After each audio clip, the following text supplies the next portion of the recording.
सतन कुमार मेहरा हुआ। हम जहानाबाद में मॉडर्न कोचिंग सेंटर चलाते हैं। आपको हम जो है अभिनंदन करना चाहेंगे कि आप हमारे पास जहानाबाद आए और जहानाबाद धरती पर आपका स्वागत है। बहुत बहुत धन्यवाद सर। सर हम चूंकि मेरे मन में बड़ा मतलब अजीब तरह का हलचल हो रहा है कि भाई हम लोग जिस समाज के हैं वो समाज मुख्य तौर पर खेती बाड़ी पर ही जुड़ा रहता है। वही खेती बाड़ी, वही धान या जो फसल उपजाने में, साग सब्जी में ही रहते हैं। मगर आपका देखते हैं इतना बढ़िया कोचिंग है, अच्छे खासे विद्यार्थी हैं, तो ये विचार आपके मन में कैसे आया? क्योंकि ये अलग चीज है और हम समझते हैं कि शिक्षा का अलग जगह करके हम अच्छे बच्चों को पढ़ा करके उनको विकसित करना चाहते हैं। तो ये विचार आपके मन में कैसे आया?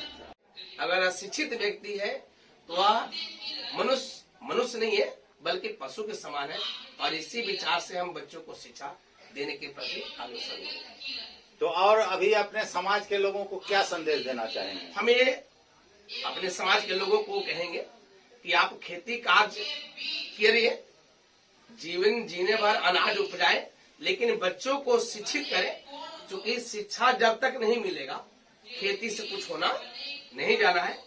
खेती वही पुरानी पद्धति रह जाएगी और वह उनके बच्चे भी वही खेती करेंगे। जैसे कि इकोनॉमिक्स में हम सेंटेंस पढ़ाते हम लोग हैं कि गरीब ही गरीबी को जन्म देती है।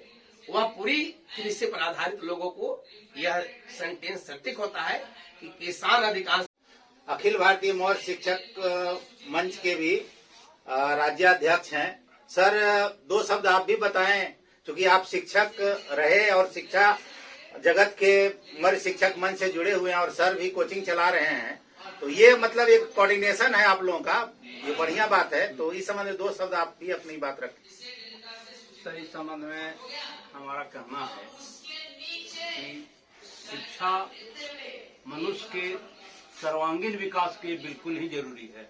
और हम जिस समुदाय में, जिस जात में हैं, हमारा जात किसान समुदाय का जात है, कृषि पेशा है, और हमने देखा सदियों से किसानों का बड़े स्तर पर शोषण हुआ है और आज भी शोषण की प्रक्रिया चल रही है।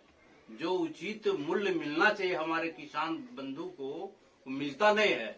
यही नहीं बल्कि उनका जितना लागत है उससे थोड़ा सा लाभ में वो अपनी जिंदगी जी रहा है। बहुत संकट की स्थिति किसानों की है। न शरीर पर रौनक है, न अच्छा कपड़ा है, न अच्छा भोजन है। परिस्थिति ऐसी है कि वैसे बच्चे हैं जो आर्थिक रूप से कमजोर हैं, अपने कोचिंग के माध्यम से, समाज के माध्यम से, लोगों के माध्यम से उनको लाभ दिलाने का भी काम करते हैं। चलिए बहुत बहुत धन्यवाद सर, आप दोनों का बहुत बहुत धन्यवाद।